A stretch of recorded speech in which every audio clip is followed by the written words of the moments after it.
I don't remember what pictures they showed me, but they pulled out the phone and showed me 2 pictures. Reb Chaim Sassi is just one example of a selfless individual.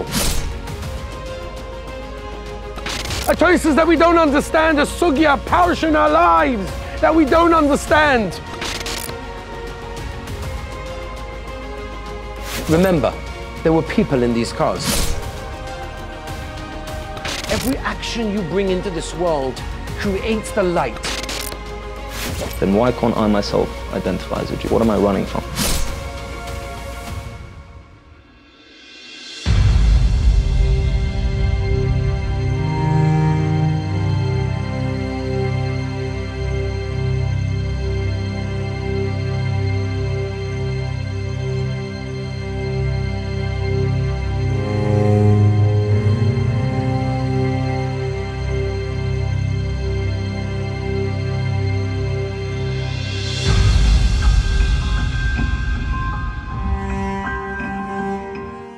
One of my big passions is to take people, and specifically my boys of yeshiva, to various places around the world and try to connect them with our history and to show them the messages of courage, the stories of real people that did the most amazing things. I took my boys down south to witness the scene of what happened on October 7th, on the morning of Simchas Torah. Join me on a journey of chizzuk, so we could try to relive the experience. The Medrash in Eicha, which is also Gemara in Sanhedrin, tells us the following. There was a broken woman who lived in the same neighborhood as Rabbi Gamliel. And this broken woman had a young child. And this young child, unfortunately, suddenly died at a very young age. And every night, this woman would cry, and you would be able to hear her wailings and her emotions, how she cried and she cried for her dear child that left the world. And at that same time, says the Medrash, says the Gemara, Rabbi Gamliel would also cry.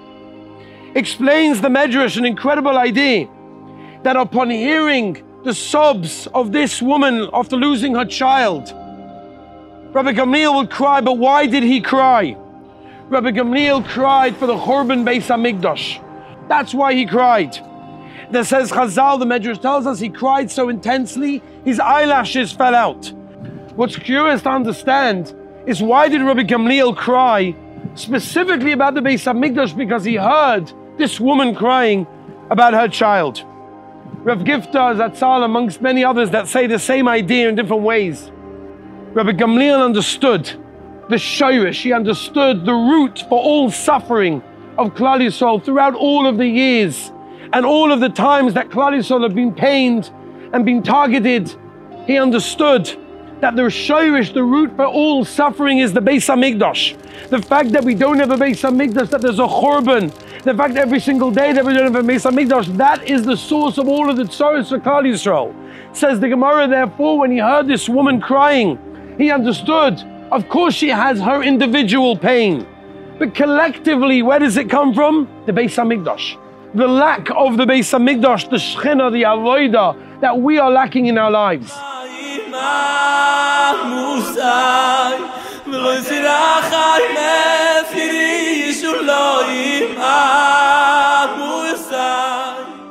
On the day of Simchas Torah, you're almost able to sense that which we say in the Kinnis of Tisha B'Av, Alei Simcha Soyeveha, for the rejoicing of her enemies, Sochaku al Shivreha, who laughed at her destruction, Val Inoi B'nei Choyrin Nidiveha Tohireha, and the suffering of her freeborn son, so noble, so pure.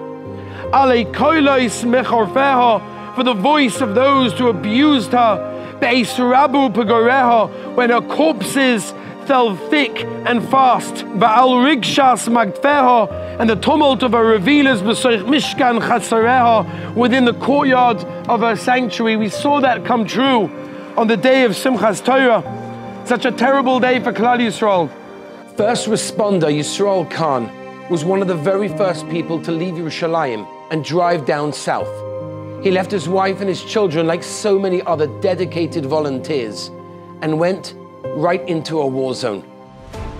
Hearing those sirens that morning, I was just more alert. no one expected for what had happened. And we started davening, and we reached Birkas Kriya Shema, and then I get this rare message from the headquarters. Was any ambulance driver that is close to the base should come immediately. Now, I am an ambulance driver, so I right away left shul and I made my way to the headquarters with my talis, you know, the full Jewish look. The truth is, none of us really understood fully what was going on. I was on my way personally to yeshiva, about to spend Simchas Torah with the boys. Sirens, I see the rockets being intercepted above me, and yet had no idea what was actually happening. We had no idea what was about to unfold, and we tried to have the best Simchas Torah we possibly could have had. So, yeah, I'm gonna leave davening, I will come back probably in the middle of dancing. Little I know, when I reached down the base, they told me, you're going down south. And I looked at them like, we have never left Yerushalayim on Shabbos. I don't remember what pictures they showed me, but they pulled out a phone and showed me 2 pictures that were enough for me to understand something massive is happening. My son, Simchas Torah, is about to come to dance with me. The ladies are coming to shul. I know it's not happening this time. Heading out of town. Who knows when you're coming back?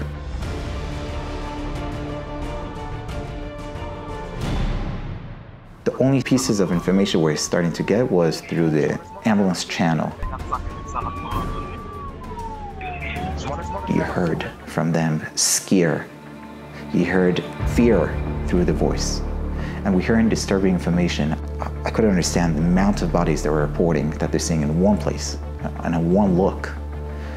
What type of injuries and where they're located, and they're trapped and shooting, and you hear it in the background. Not knowing what's going on, we're like kind of thinking, are we doing the right thing going down?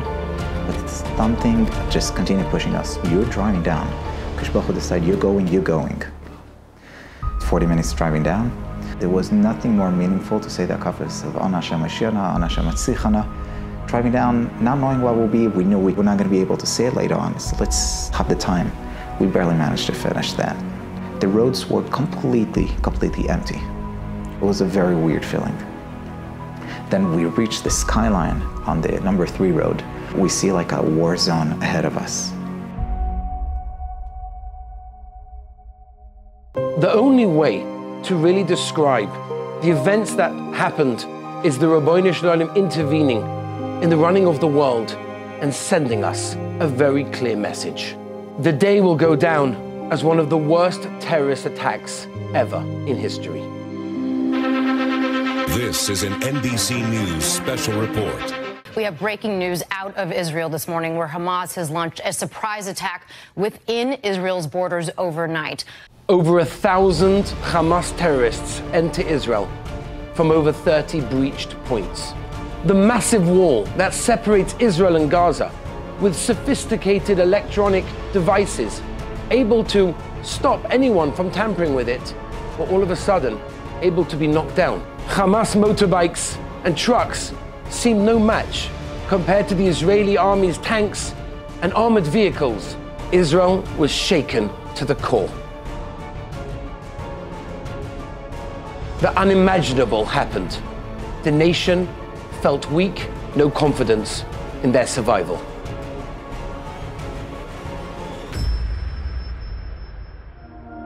"1,400 people murdered in the most barbaric manner.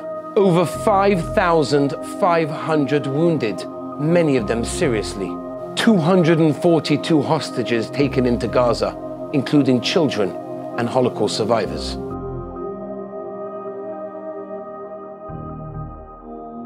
Let's start the journey of looking at some of the heroes that stood up with so much courage. We went to Sderot to visit what's left of the police station and talk about the story of Rabbi Chaim Sassi, a Rav in Sderot who had just recently built a brand new kehillah and was so excited to be able to spend Simchas Torah with his kehillah. He was also part of Kitot Konanut, which was the rapid response security team here in Sderot, and an active volunteer for Ichad Hatzalah, United Hatzalah. Now, once he realized on Simchas Torah morning that the country, and specifically his town over here, was under attack, he took his gun, he took his bulletproof vest and bulletproof helmet, and he started his motorbike. אני יוצא המון רעש של יריות, המון רעש של יריות, של מקלעים, של... And he arrived at a bus stop very close to this police station. Possibly it was the bus stop over there. He was told that's where he needs to be to try and help someone that got injured. And he finds at the bus stop 3 policemen. One of the commanders of the Sderot police was shot and needed him. So he tried to do whatever he could with whatever material he had with him. And he notices on the other side of the road, he notices a policeman lying that was actually shot by a Hamas sniper through the windows, shooting at anyone that would come past. Rabbi Chaim Sassi saw that this policeman was still alive. He saw he was alive. He said to the other policemen that were there, he said, listen, I need to get this guy. He's alive, I can save him, I can help him. Please, I'm asking you to keep shooting. I'm gonna run over. As long as you keep shooting, no one's gonna shoot out the window, no one's gonna put their head out the window because they hear the shooting directed at them. Don't stop shooting until I gather the police person that needs help and bring him back to safety. Cover me. Don't stop shooting until I return. He says for the next few moments, he will never forget in his entire lifetime. Seconds after darting across the street, he reaches the policeman. The sniper shoots him in the knee. A moment later, he was shot in the hand and the shrapnel cut into his jaw. He was shot twice in his head and his helmet protected him from the bullets that shot at his head. Ignoring the excruciating pain that he was in at that time, he threw himself over the policeman, shielding him, the policeman under him, from any of the bullets that may come from the snipers within the building. Look at the courage these people had. They had to make split-second decisions without any time to think. And they did what was right. And he dragged the policeman to a dumpster. Behind the dumpster was a safe place. It was too close to the building. He checked the vital signs of the policeman that he was trying to treat, and he saw there's very low chances of him surviving. And now he turned to his jaw. It was gushing with blood at that time. There was a little voice, he said, in his head telling him, maybe you should start to say vidui. אז אמרתי לו, אני חי, אני הולך למות פה, אני לא אומר וידוי. And he said, no, I ignored that voice and I said, optimistically, I'm going to say Tehillim. It's going to be okay. For the next hour and a half, Rabbi Sassi was staying trapped in his spot because of the flying bullets that were going in every direction. He knew he was safe where he was. And he saw a Shabak officer taking cover very close to the police building behind me, who promised to come and rescue the rabbi. He said, don't worry, I'm coming to get you. As soon as it's safe, as soon as the bullets stop, I'm going to get you. He threw in bottles of water, drink something, you'll be okay. He kept on talking to him. And the rabbi screamed out to the Shabak officer, I need bandages. The Shabak's like, where am I going to get bandages from right now? Where can I go? And he said, why don't you go to the van that the terrorists arrived in? Go look at the back of that van. You'll probably find bandages over there. What was he thinking? Why would there be bandages in a terrorist van coming to kill people? But that's what he told the Shabak officer. The Shabak officer said, you know what? No problem. He was able to do so. It was safe for him to go. He went to the van where the terrorists came out from, and he managed to find a tremendous amount of bandages. He came out with bandages for Rabbi Sassi, courtesy of Hamas, and he threw them at Rabbi Sassi. And at that point, it was still Shabbos. Rabbi Sassi did not want to use his phone for anything that was not Pekuach Nefesh. But at that point, he felt it was Pekuach Nefesh. He switched on the video of his phone, and he took a video of his face to be able to know where to stop the blood from, and he managed to stop the blood. When the Shabak officer opened up the van that the terrorists came in, and he started looking for the bandages, he found a radio. That radio belonged to one of the terrorists. He had in his hand something so precious. As a Shabak officer who was fluent in Arabic, he was now able to hear where the terrorists were and where their next destination was going to be. Imagine how many lives he saved by knowing what was going to be their next step. The Hashgacha process of how the Rebbeinu Shem runs the world, even within so much tsar, so much pain. Stories of Kiddush Hashem that we have heard so many times throughout the Holocaust, always generally attributed to Rabbonim, to Rebbes, to tzaddikim, but yet so many of the recent heart-rending stories of Mesiras Nefesh are about Yidden that are not even considered to be Shomer Torah mitzvahs. And yet, they showed us how they risked their lives to save others. Many of them murdered, both in the towns and the Yeshuvim, from the security forces, were killed. They could have remained home, and they went straight into the danger. They gave up their lives, and they saved other Jews. Reb Chaim Sassi is just one example of a selfless individual who put others before his own life. There were so many more. Some of them made it, but unfortunately, so many of them didn't. But they were selfless individuals, and their courage remains forever. This was a place that so many Yidden lost their lives in a small amount of moments. And we always say that we never understand the Rabbeinu Shel Olam's ways. We don't understand why the Rabbeinu Shel Olam does what he does. But sometimes the fact that we don't understand why the Rabbeinu Shel Olam does what he does is the answer. But one thing we do know, and we have emunah shleim in the Rabbeinu Shel Olam, that everything is with a cheshbon and everything is precise.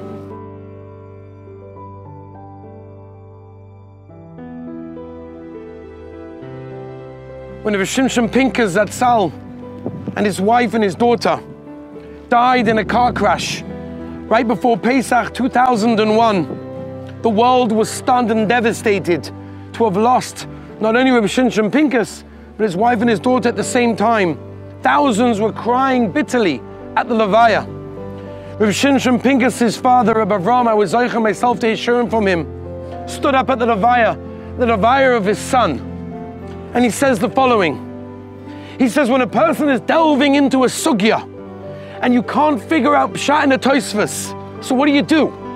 You keep on going over it again and again, and you try to figure out any mahalach that you can in tosfos.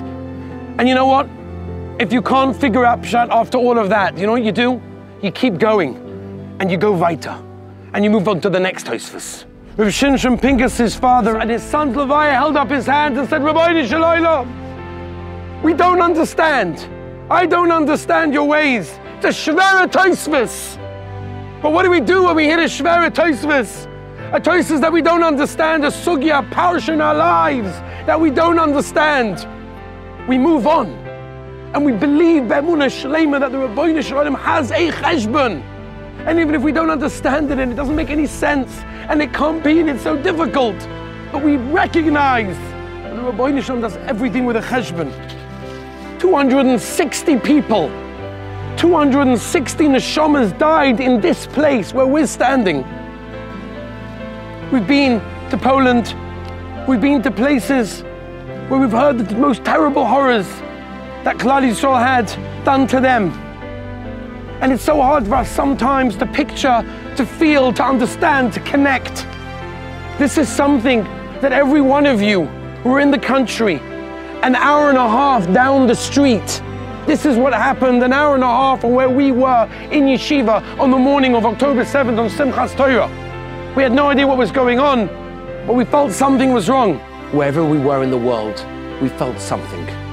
When I looked around at the boys' faces at that specific time, I saw the emotion on their face. I saw that it touched them. They felt it. And every single one of us can also feel it.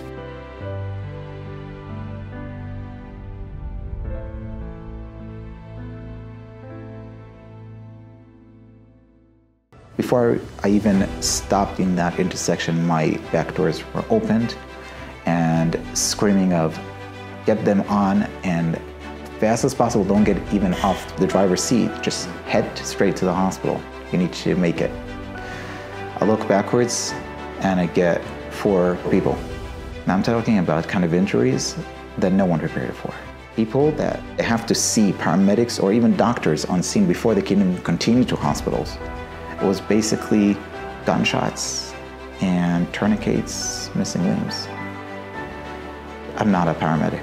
I can't give medicines. I don't have medicines, not even for pain. It was to make quick decisions and just get as fast as possible to hospital just to keep them alive. And we're going back and forth. We're not even going down into Sderot. Just to put things into context, the Hatzalah members were mainly on the outside of the kibbutzim in the festival area, from the outside to the hospitals, and they went backwards and forwards with such courage. And then there were the people inside the kibbutzim, inside the festival area. They with such courage, they did what they felt was the right thing to do. There are currently 4 security guards from the Nova Festival in captivity. They could have fled, they could have ran, but they remained behind to save others. Bar set out with his car, rescued people, and then returned of his own accord to the valley of death to save others. On a 4th round, he was attacked and taken captive. Rom circulated and hid people. He was given a chance to flee, to run away, but he insisted in helping others, and he was taken captive. Eitan was already on his way out of the area with the group that he rescued. On his way, he saw 2 murdered victims, and he insisted in staying to make sure that they get a Kavura Yisrael, a proper burial. In the middle of the Chesed Shel Emes, he was abducted, and he remains in Gaza. Agav Bas Meiriv Berger is currently being held captive in Gaza.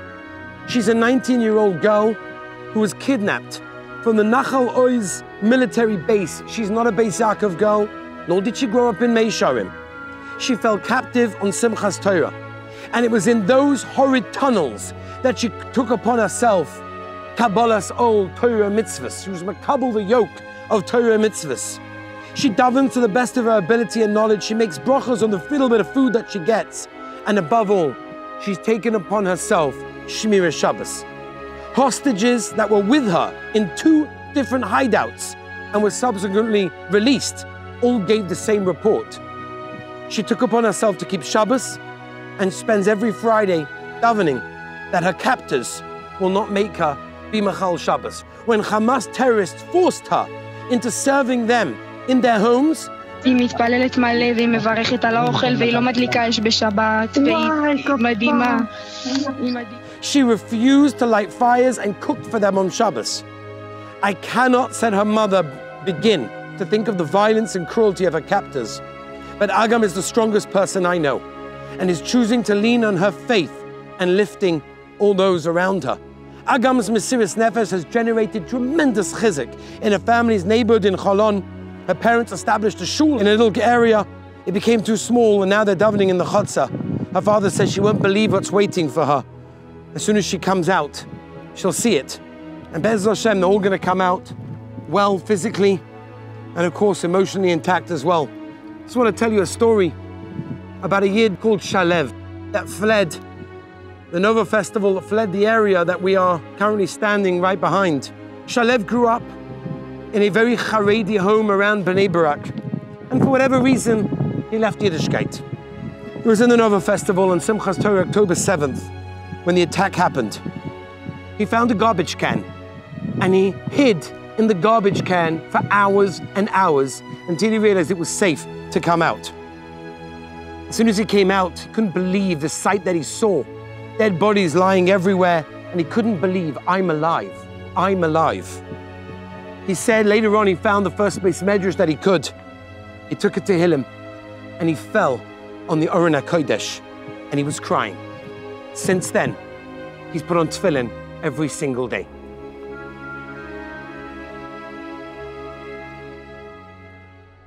Chazal tell us, Yesh koinoi lomoy b'sha achas, that a person could acquire his entire next world in one moment. Yes, this was going on in Eretz Yisrael, but it had ripple effects around the world. There are many people that got affected by what they saw and what they heard on the morning of Simchas Torah. And one such example is Yuri Grosnas, a dear Talmud of mine who I taught over 11 years ago. At some point, he left Yiddishkeit, but on the morning of October 7th, on Simchas Torah, that changed his life forever. Life's taken me on quite a journey since Rabbi taught me in Applebaum's, seeing a lot of the outside world, traveling, a lot of outside influence.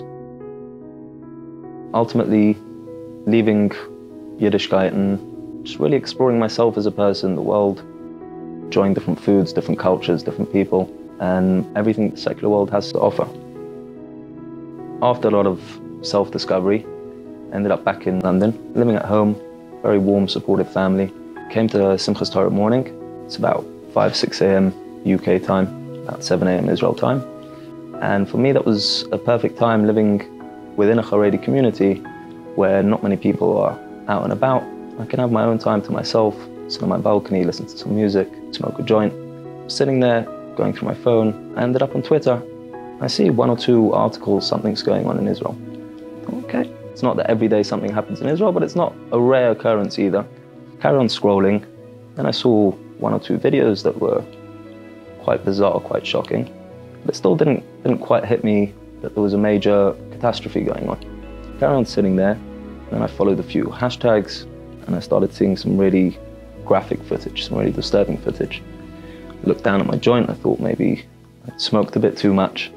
I kept watching more, even though I felt like I shouldn't be watching more. My system was in shock. I thought, let me see in this moment what the outside world feels about this.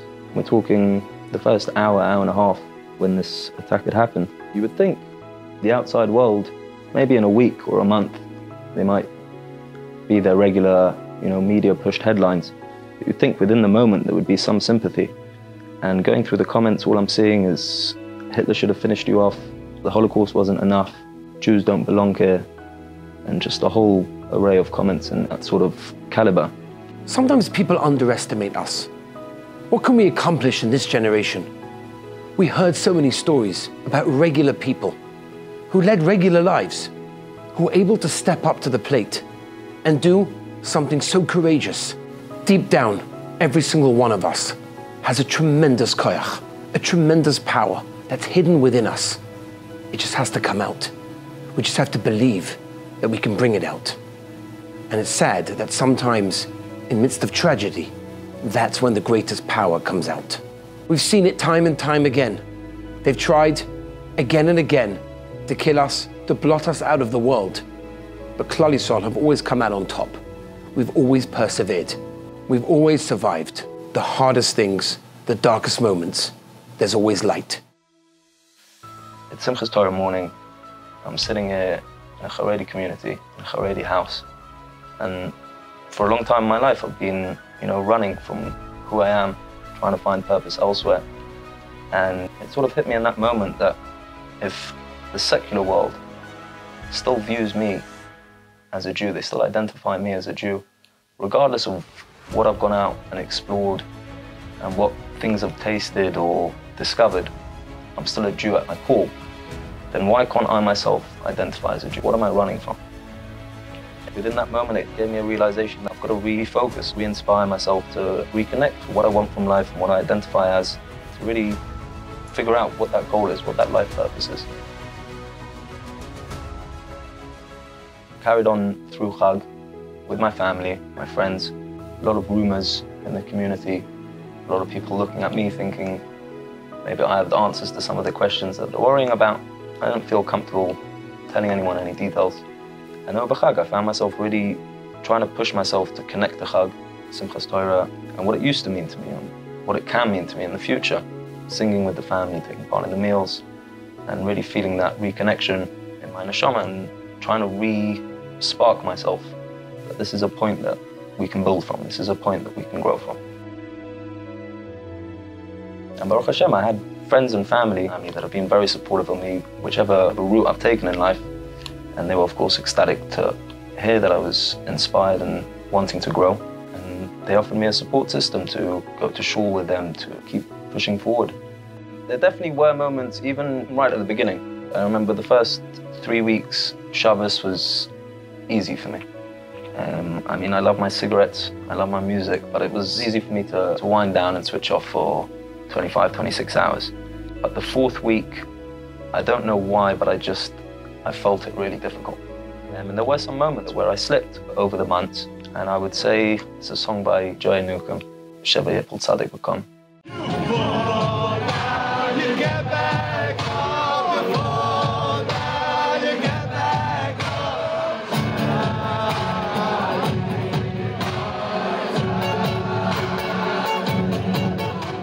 And those sort of messages, Kutei Moran, is what helped me keep up my inspiration. Even in moments where I was falling, I felt like it's Yerida l'Torach Aliyah. And there's always going to be falls in life. There's always going to be moments where you slip. It's just about making the trend curve stay upwards. I asked Yudi, what would be his message to anyone that's struggling, to a teenager out there that's listening?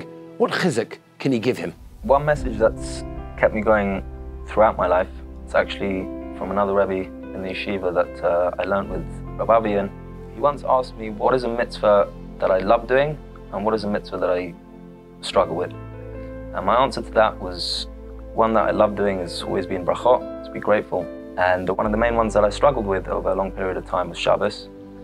And he posed me a question that, in a scenario on Shabbos, you poured yourself a cup of Coke, you light a cigarette, do you make a bracha on the cup of Coke?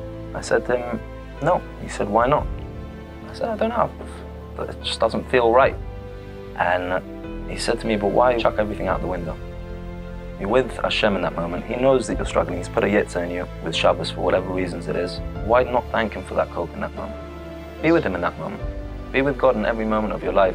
Hashem's with you everywhere, so don't turn your back on him when he's not turning your back on you. People are busy talking about what type of people we're here. I have no idea. But we know that we paskin like Reb Meir. Bein kach or bein kach, kurim bonim lamokim. You're children of the Rabbeinu Shalom, you're a child of Hashem. It doesn't make a difference where they were holding. It doesn't make a difference how low they fell. They're our brothers and sisters. They're the children of the Rabbeinu Shalom. They're one of us.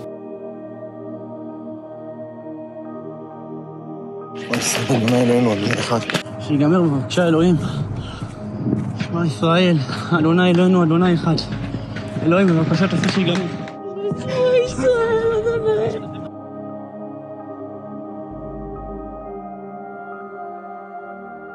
One of the survivors of the festival over here, Shirel Gabai, she heard there was a few rockets going on, ran to find a bomb shelter. You can see behind you, there's a bomb shelter, there's another one over there, there's a whole bunch over there. And she went in with a crowd of about 30 people who crammed into the bomb shelter. They heard gunshots, they heard Arabic, they couldn't understand what was going on. It was getting louder and louder. And she said over that the terrorists came inside the bomb shelter, that she was at the back of the bomb shelter, and they started just shooting at everyone, and everybody fell on her. And she was asked, at those precise moments where you were crammed into a bomb shelter, had no idea what was going on, and there's 30 people around you dropping dead, literally on you, what were you thinking of? And you know what she said? She said, I was thinking of my parents. Can you imagine? That is what she thought about, her parents. I deal with so many parents, and so often they ask, what can I do for my child? Am I doing the right thing? We underestimate, as parents, how much we give to our children, how much they think of us, and everything we do for them makes an impact. You never know when it's going to be needed and when it's going to come out. And she said the terrorists kept on coming back and forth inside the bomb shelter to check that everyone was actually dead. 30 people for 7 hours, with more than 15 dead bodies literally fallen over her, and a bullet in her knee. She remained inside the bomb shelter. It was literally Gehenna unfolding in front of their eyes. The shootings, the screaming, the explosions from above. It was absolute chaos. Hours and hours of waiting with no idea what to expect. It's the darkest of times. And sometimes, from within the darkness comes the greatest light. The Medrash tells us that Yaakov Avinu complained to the Rabbeinu Shalom, why are you doing this evil to me? Explains the Medrash that HaKadosh Baruch Hu responded to Yaakov Avinu, Yaakov, I'm making your son a king in Mitzrayim. Why are you complaining to me? Why are you calling it evil? Asks Rabbi Yerucham, I don't understand. It's great when the tzara is finished, when everything's great and we can look back and say, everything is great now. But in the midst of the trouble, in the midst of the tzaras, when things are going so bad, when it's dark and it's horrible and we don't understand what's happening, how are we meant to fathom that good can ever come from it? Answers Rabbi Yerucham, this teaches us that even from a situation that looks so dark, that looks so terrible, that looks so negative, we have to understand that it's part of a greater plan. That's the pshat in Tehillim, When David HaMelech says, Min ha'meitza karosi ka, from within the straits, that's when I call out to the Rabbeinu Shalom. When David HaMelech was going through his hardest times, he realized the salvation was on its way, and he called out to Hashem. Sometimes things just go so wrong. We feel that it's dark. We feel the Rabbeinu Shalom has abandoned us. We have to learn, no, it's all part of the Yeshua. It's part of the salvation. The Rabbeinu Shalom has a master plan, and it's very much from the darkness that we can hope to see the light. Ro'i, he was here together with his wife, and he said he remembers he was here at the festival, was filming everything that was going on. He noticed rockets flying. He could sense something was wrong, something wasn't right. All he could think about was how the music is still playing in such a situation. Rockets were flying in a direction, the music is playing. It doesn't make any sense. He said to his wife, this could be our last moment together. She said, what are you talking about? It doesn't make any sense. They passed a car, and instead of running, they saw that the person inside the car was sleeping, and there was a good chance that he was going to be killed. היה שם מישהו צדיק שנרדם כל הלילה באוטו. וכשראיתי אותו ישן, לא הצלחתי להמשיך. פשוט חזרתי והערתי אותו. So they knocked on the window. He didn't answer. They kept on knocking and knocking and knocking, and eventually he woke up. And they told him, let's get up, get up, get up, go away. He finally woke up. He actually got a message 5 days after October 7th from this person in the car to say, you saved my life because you stopped and you thought about someone else, which is also an incredible thing for someone to be able to think of someone else. And they kept on running and running. They were saying Shema Yisrael the whole time. רק בורא עולם הציל אותם באותו יום, לא אף אחד אחר. שמר עלינו. צריכים להודות לו כל כך ולקבל על עצמנו משהו, אז קיבלנו את השבת המלכה. They realized where their life was headed, and they became religious afterwards. They said they have to keep Shabbos, they have to start moving on. One of the stories that was said over by one of the Hatzalah members, Avi Weisenfeld, who was driving injured people backwards and forwards, and he had dropped off people in the hospital. And there's a soldier there. He'd been injured, and now he's ready to go back inside. He enters the back of the ambulance, and they're driving. This is the drive that they had done so many times, backwards and forwards to the hospital, back from the hospital, taking injured people. And all of a sudden, the Special Forces soldier rolls down the window, takes out his gun, and is ready to shoot. And they look in the back of the ambulance and they say to him, is everything okay? What are you doing? We've gone down this road so many times. What are you doing now? And he said, I was here a few hours ago. A terrorist shot at me from that tree right over there. This is what the Hatzalah members did. They willingly drove into an active war zone. We get chizzuk from hearing these stories and seeing the decisions that these people made that saved so many lives. On the third or fourth drive down, we get a young lady. She was from the festival. She managed to escape. She got shot. And long story short, she managed to get to us with a tourniquet on her, missing finger. We didn't know it until we were in the middle of a drive down to the hospital that certain kind of position hurt her. And then we realized she had another gunshot under her hand. She had another bullet inside her head. And she was about to give up. We couldn't let her fall asleep. If she would fall asleep, she would not wake up. And I got the order to go to Ashkelon. It's closer and harder injuries. But in a split of a thought, I remember in the previous drive down that I saw people still waiting in the emergency room with tourniquets sitting there on the floor. There was no more space. I knew that she might not be taken care of in time. She might not survive. And even if she would survive, she would lose her entire hand. In a split of decision, with not asking no one, I decided to continue another 7 to 10 minutes drive down to Asuta in Ashdod to give her a chance. It's a more simple hospital. Maybe she will be taken care of. We never heard from her again. About 4 months later, we got the first regards. She's missing just one finger. These are regular people. They're first responders. They're not meant to be walking into a war zone. And yet, so many of them, selflessly, not thinking about themselves, but only others and what they can do. They didn't have to go. Nobody asked them to go, but they went. One specific Hatzalah member from United Hatzalah recalls driving down this road and seeing cars and bodies scattered all over. And then he came across 2 officers of special forces lying on the ground. Now there are dead people everywhere. They weren't able to tend to the dead people because they were so busy trying to save people that were still alive. But they just couldn't bear leaving officers and soldiers on the street that were killed, because when other soldiers and other officers and other police forces would see that their own forces were killed, it would demoralize them, and therefore they removed them chesed shel emes. And he described seeing all the dead bodies lying all over. He was reminded of the words, Habeit b'shamayim erei, ki ayinu lag v'keles lagoyim, look from Shamayim and perceive that we've become an object of scorn amongst the nations. We're regarded as sheep that are led to the slaughter, to be killed, to be destroyed, to be beaten and humiliated, which is what happened on this very street. But despite this, we will never forget the Rabbeinu Shel Olam. We will never forget your name, Hashem. Hundreds of cars literally burnt, scattered all over Route 232. We stopped at a specific place and we looked at those cars. Behind me is so many of the cars of people that were burnt, many of them alive. Remember, there were people in these cars, many of them burnt to death.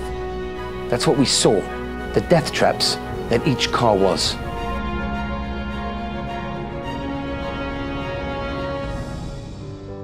We drove through roads, the 232 road, the bloody road, where it was fully smoke. It was like towards evening. It was already very dark from the smoke. And I'm trying to make it through with all the fear, and you feel you're in hell. You feel it, and you see the pictures around you.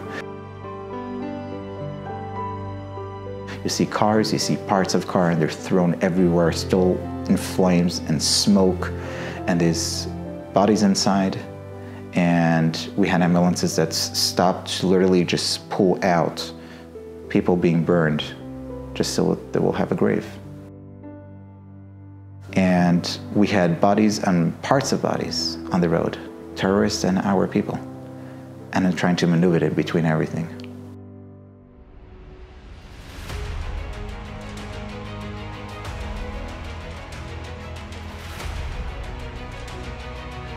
While all this was going on, many of the kibbutzim were being attacked in the most barbaric manners. Hostages were being taken. Children were being killed in front of their parents, and parents were being slaughtered in front of their children.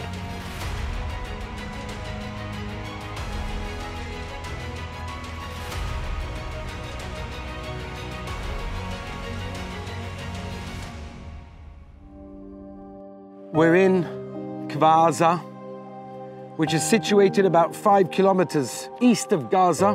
Behind me is Gaza. It was one of the many Israeli communities that was devastated by what happened on October 7th on Simchas Torah. Some of the homes covered in large bullet holes that start at the doorways and move into the living room, those safe rooms of the residents that were there at the time. Others are reduced to nothing, to rubble. Some of them completely burnt, blackened, charred from the grenades that the terrorists threw inside while the families were still there. Some of the homes were so severely burned that the professionals that were brought in had to sift through the ash. And inside and outside, families' belongings are all scattered all over the place. In fact, now, 9 months later, there are some of the houses that we cannot even go into because they're still looking for some of the places that might have pieces of bodies over there. Over 70 terrorists came in from right here behind me through this gate, straight into the community over there in front, and murdered about 67 of the residents. 17 hostages were taken straight from over there where I'm looking, right behind me, through this gate into Gaza, and they kept on coming in and out to get more and more hostages. There was no one too young, no one too old to slaughter. It took the Israeli army over half a day to reach the kibbutz of 750 people. And the fighting continued for 3 days, finding terrorists days later after Simchas Torah.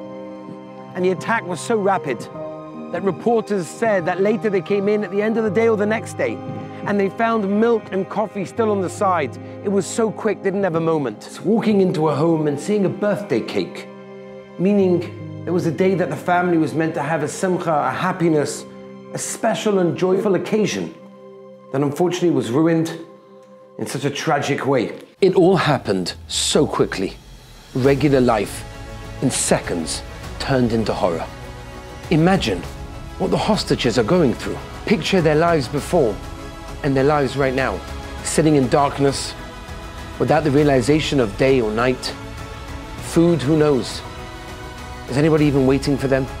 Does anybody even know that they're there? Is anyone going to save them?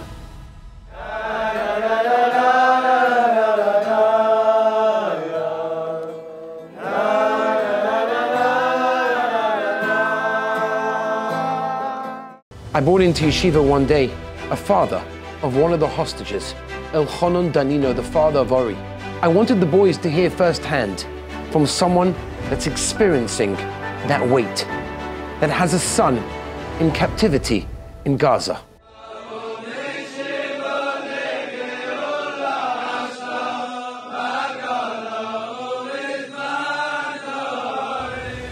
We walked out of that with so much chizzuk in emunah. How someone can still believe so strongly in the Rabbi Shalom when life is so difficult and life is so challenging. Ori is still in captivity and our tefillahs are with him, along with all of the hostages on this very special day.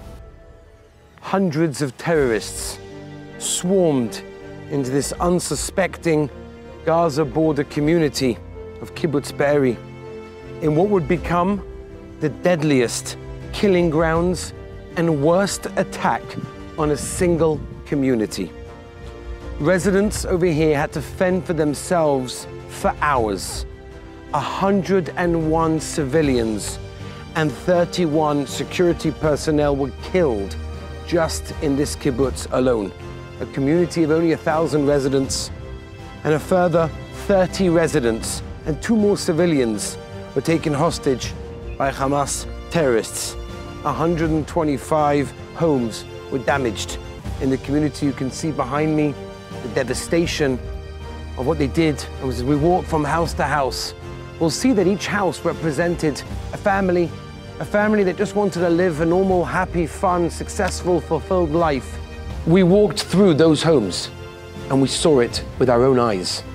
Utter devastation. Lives that were shattered in seconds. Complete and utter destruction.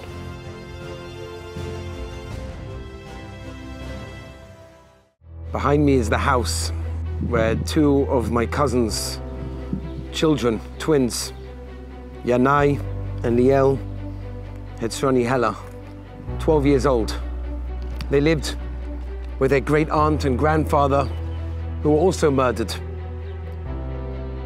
Just my world caved in completely, not knowing whether they were hostages in the Gaza Strip, not knowing how they were, not being able to be there.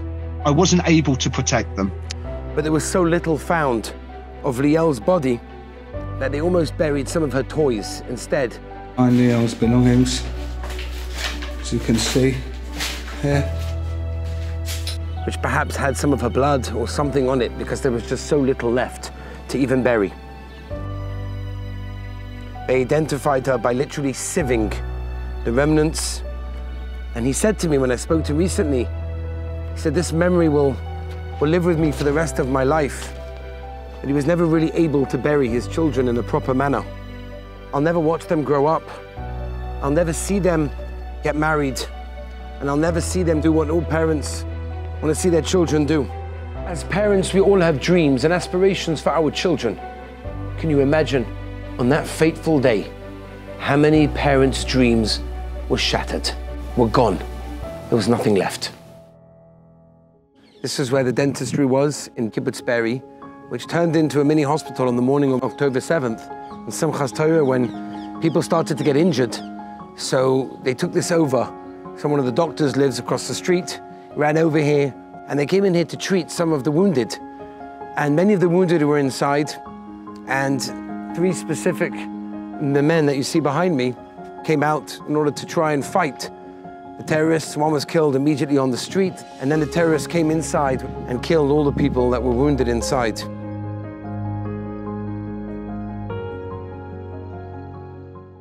I want to share with you a story about 2 children in Kfar Aza. Michael, a boy of 9 years old, and his sister, Amelia. She was only 6. When the terrorists entered their home, chaos erupted. Michael, only 9 years old, picks up the phone and calls Hatzalah. He reported to the Hatzalah member on the phone that one of his parents is lying in a pool of blood on the floor, unresponsive. איפה אתה נמצא? בבית בממ"ד, לא לצאת משם, בסדר? תיקח את אחותך לשם ותנעל את עצמכם, בסדר? בסדר? אנחנו שולחים כוחות אליכם. That Hatzalah member tells him, go into the safe room. You'll be safe over there. Good people will come and help you. 9 years old. He takes his sister, Amelia, 6, and they go into the bomb room. But the door is just too heavy to close. He says, I can't close the door. So the Hatzalah member says, is there anywhere inside the room that you can hide? And he says, well, there's a cabinet, there's a closet there. אז אמרתי לו, מיכאל, תיכנס לארון, תיקח את עמליה, תסגור את הדלת חזק, ואל תפתח עד שאנשים טובים באים. וכל פעם שאתה מפחד, אתה מחייג 101 ואני מבטיחה לענות לך. והוא סגר את הארון, הוא אמר לי, אני יושב ואני מחזיק לה את היד, וכל פעם שאני אפחד אני אחייג אלייך ואתה עני לי. והילד הזה חייג פעם אחר פעם לשאול אותנו מתי אנחנו מגיעים.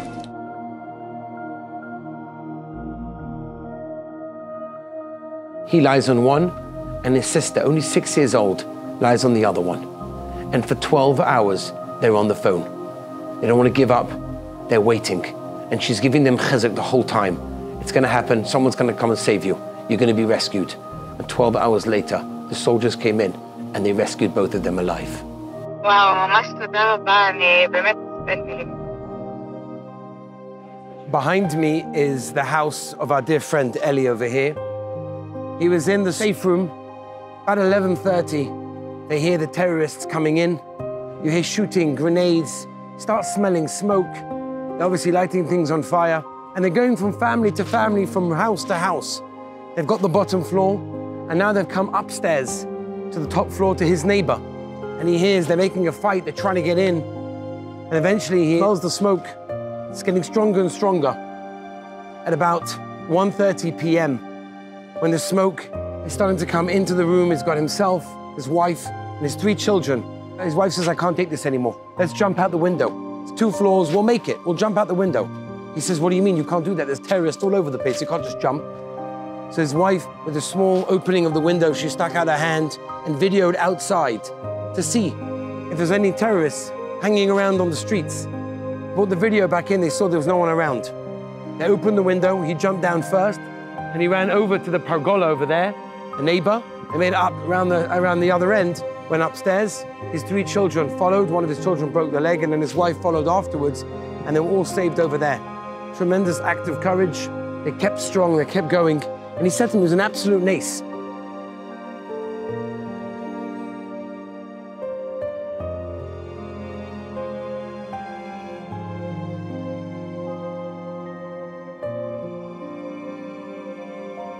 Ruth Haran from Kibbutz Be'eri, she survived.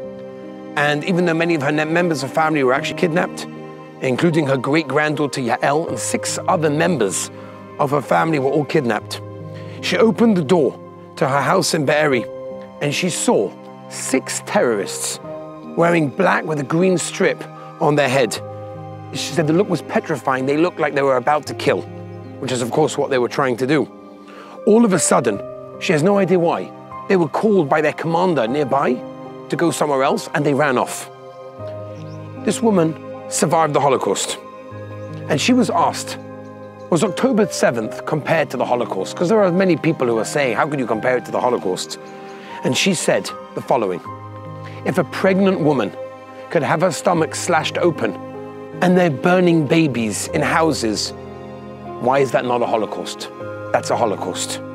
And she said, absolutely, she can't sleep at night. The images were coming back to her again and again. She opened the door to her home and saw outside the dead bodies.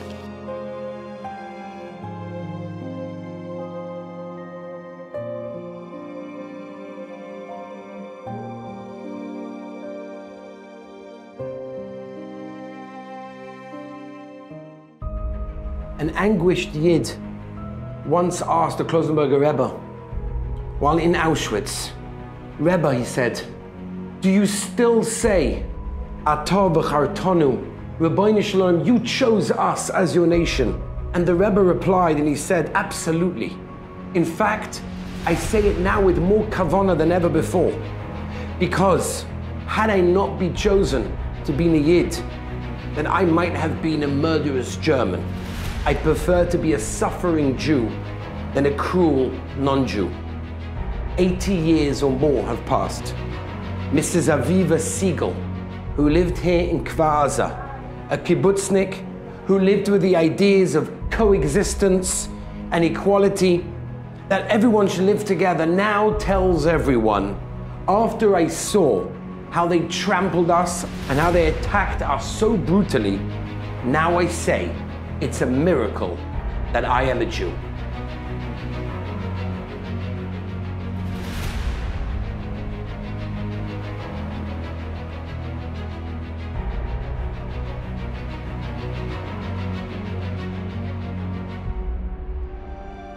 We're in the house of Amichai Schindler, and he was here in the morning of October 7th. This is the safe room of his house, and he was in this bomb room together with his family, his wife and children, and held on to the handle. And they banged on the door and they said, let us in, it's the IDF, we're the Israeli army, we're here to save you. They were talking in Hebrew. He realized that they were not really Israelis, they were in fact terrorists. So they held on to the door. So the Arab terrorists over here, literally where I'm standing, they placed a bomb on the door and they blew up the door in order to let it open and come inside and kill everyone inside.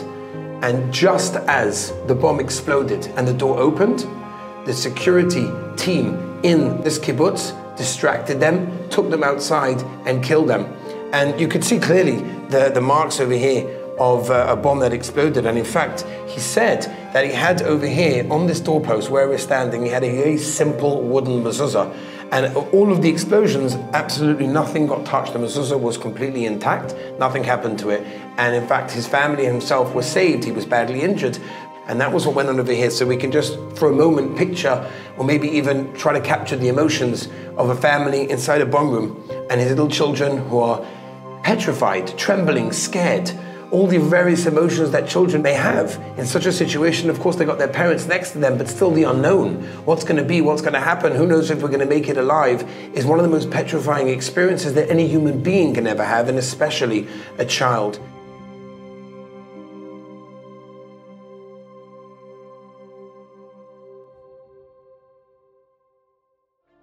Chazal tell us that Shabbos is the ultimate bracha.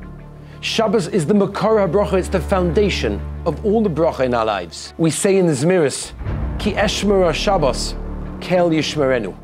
When I keep the Shabbos, the Rabbeinu Shalom protects us. We witnessed so much pain. It was such a difficult day, seeing those sights and hearing those stories. But yet, from within the darkness, we found some sparks of light. We never understand why things happen, and we can never offer answers to the most difficult questions. But sometimes we look at Chazal and it gives us the chizzuk. Chazal tell us that Shabbos protects and saves lives. And we can clearly see that on the morning of Simchas Torah, it did exactly that. Kibbutz Sa'ad, a religious kibbutz just south of Kfar Aza. The residents inside on the morning of Simchas Torah were b'simcha. They were celebrating the Yontiv of Simchas Torah. And they realized a little bit of what was going on. There were sirens, they heard the rockets, obviously. And it was only a matter of time that the terrorists were also going to reach this entrance and come inside their kibbutz. They can hear the shooting, they can hear screaming from various places nearby. They know what's going on. And they realize that there's no army, there's no one to save them, and they're completely alone.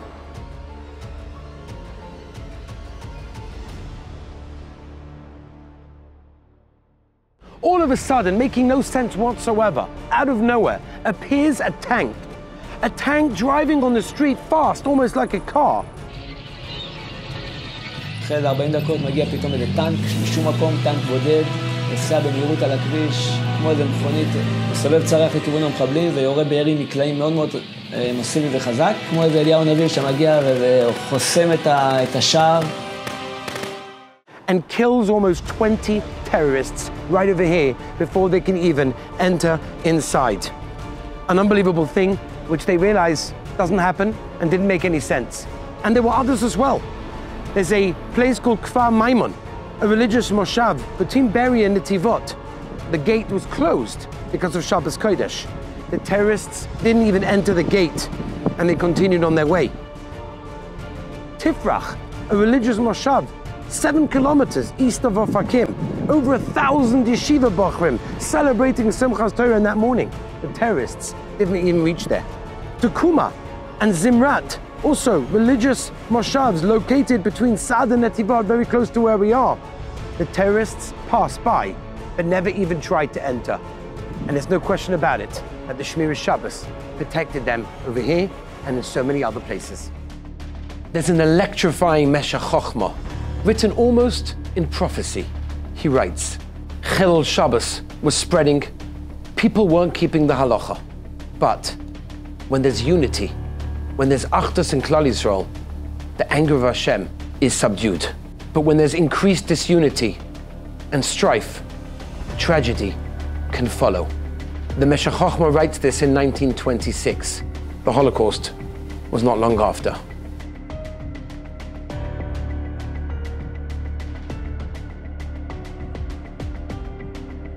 And so it goes through history. And indeed, leading up to October 7th, there was so much fighting. There was so much disunity. There was so much strife. And then, tragedy struck. One of the messages that we felt during that day was a message of achdus. This is the bomb shelter that Arnez Shapiro, a British-Israeli soldier, the age of 22 years old, was killed. But it was how he was killed that I think should be such an inspiration. He was in this bomb shelter, the side of the road, trying to save his life amongst many as well. The terrorists came over, they realized there were people inside. They wanted to kill them. So they took a grenade and they threw it inside.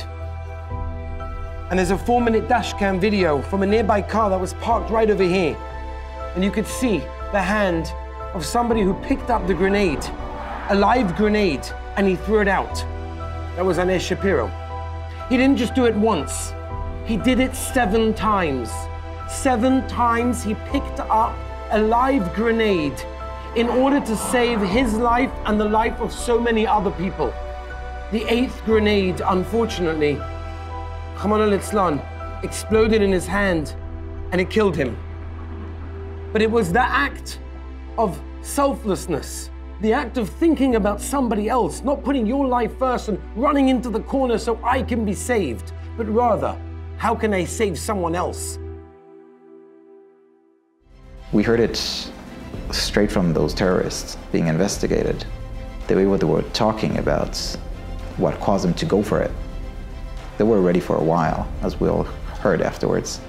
They said that the fact they saw us fighting between us, well, that was the reason they felt it's the right time to come in.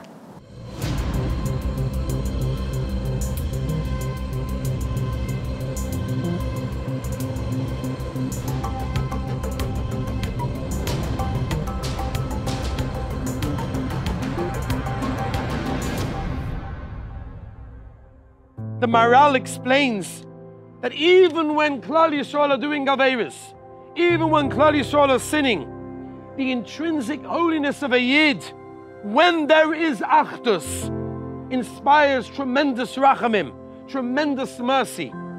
And we find that in the Megillas Esther. The turning point came, according to many, when Mordechai and Esther brought in all of Klal Yisrael, men, women, and children together to daven, to fast, to learn Torah. When there was the achdus together, that was the turning point in the Megillah. But when there's a nation that's ripped apart, that's going in different directions, hatred and disputes, it causes devastation and it causes destruction. The Pele Yoetz writes in Ahavas Re'im, he brings a Medrash Tanchumen Parshas Tzav, that the Shechina rests on Klal Yisrael only when there's Achdus. There's no question that before what happened over here, there was a tremendous lack of Achdus. There was internal fighting with different sections of Klal Yisrael, something that should never be. And we're here to try and inspire ourselves that in every situation, whatever we're going through, whatever we're experiencing, whatever we hear, whatever we believe in, wherever someone's holding, it's irrelevant. Because at the end of the day, there has to be Achdus, and when we have that Achdus, then we have the Shechina. But when we lose the Achdus, when we're so busy with ourselves, then we causes, as it did, a lot of destruction.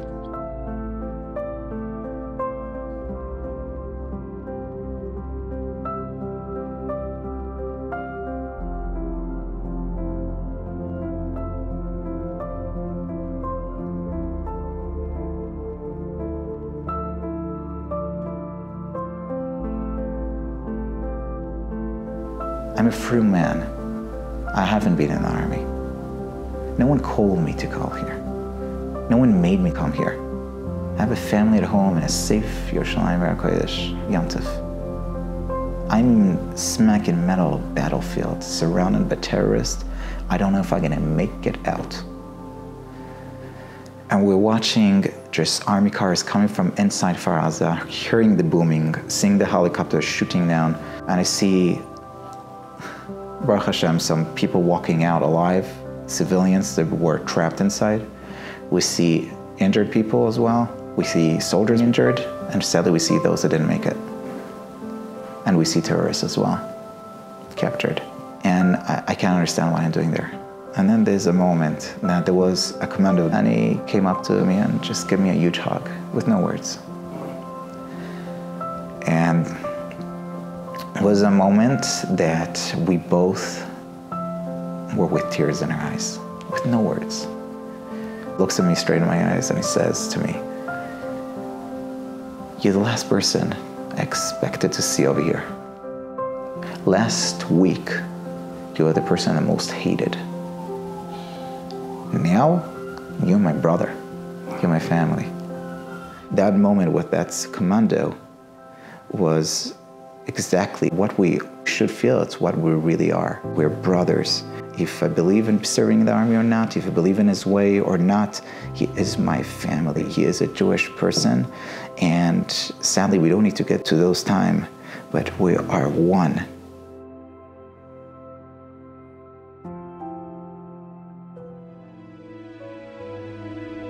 Baruch Hashem, I made Aliyah just after Pesach. That was a huge spiritual high for me. To be part of a nation that however hard we hit, we get up and we keep going. And you know, this is the story of the Jewish nation for thousands of years. There's always attacks that bring us down, but we're a nation that stick together. We inspire each other, we hold each other, and we push each other to grow. Eis Tzorah Yaakov.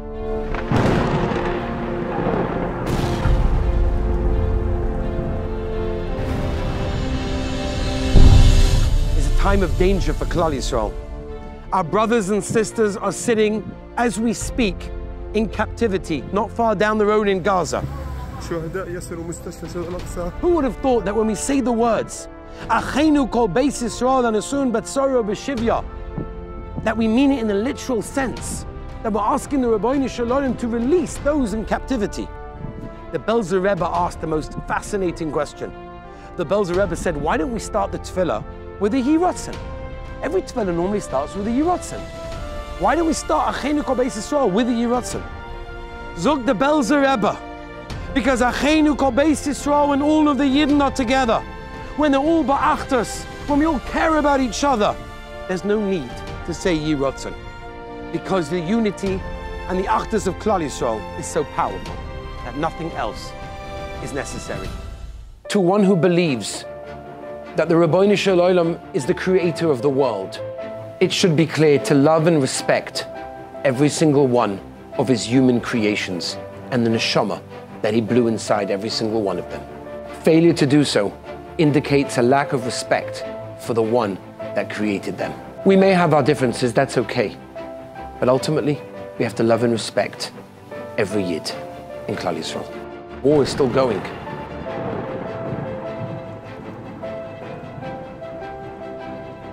The hostages are still in Gaza. And people are dying on a daily basis. Why?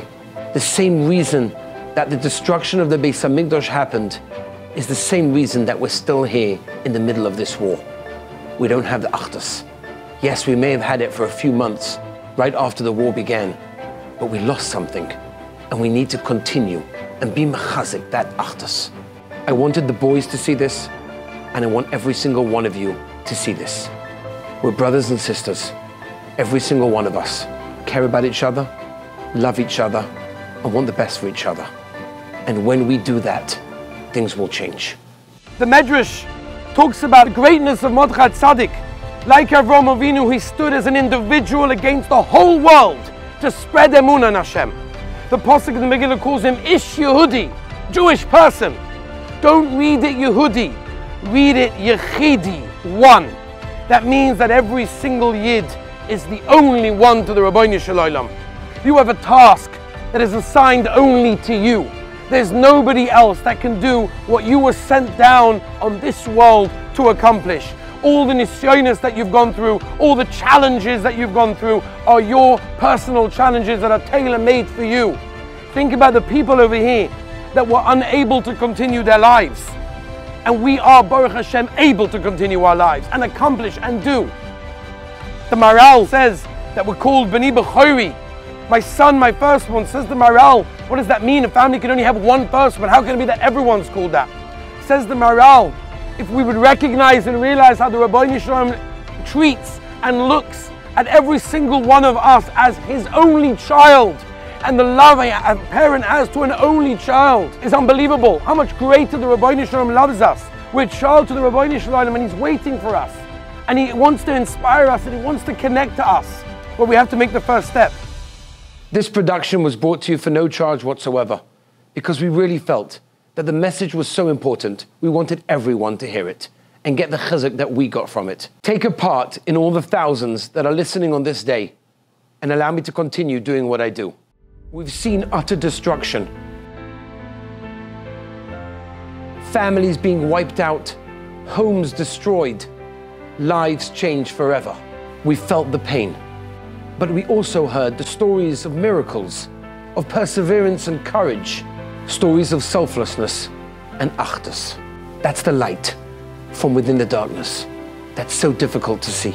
The Abturov says that when Klal Yisrael entered the Beis HaMikdash and they walked into the Kodesh HaKadoshim, they saw the Kruvim facing each other, which is known to be a time of such intense love between the Rabbeinu Shalom and Klal Yisrael.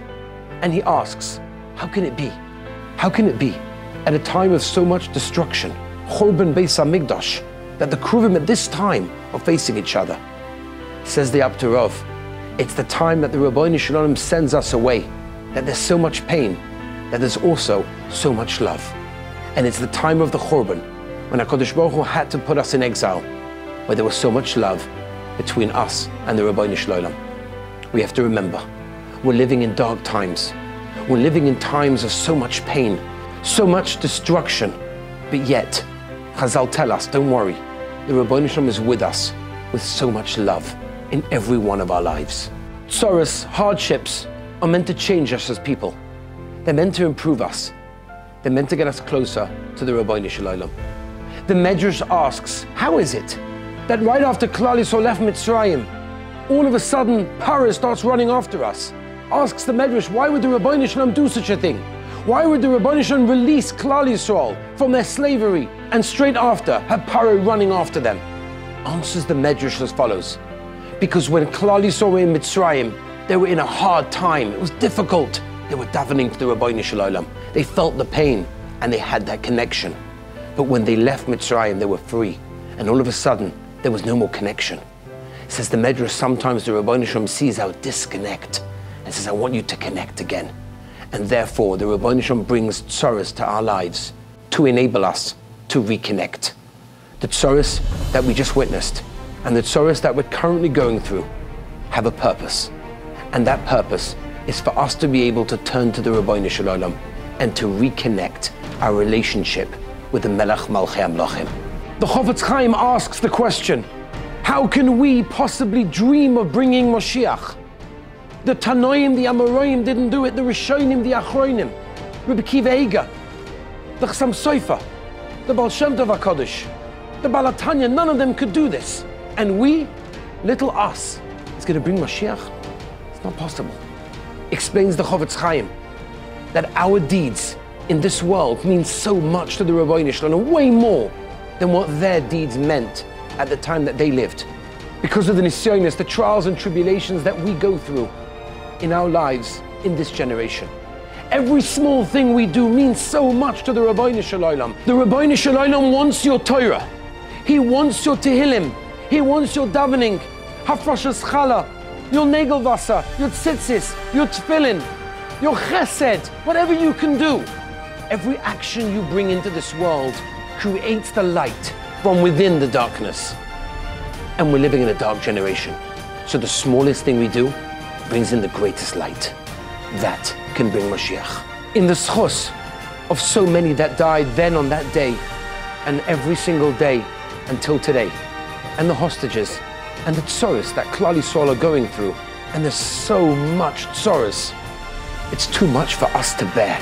Let's close our eyes just for a few seconds and think, what can we do in our lives? What can we do to get closer to the Ribbono Shel Olam? To develop that relationship with Hashem? What can we improve in? What can we accept upon ourselves to enable the Beis HaMikdash to come quicker? We should all be zoicha to stand together, to dance together with the Binyan Bayis Shlishi, Bimheira V'Yameinu. Amen.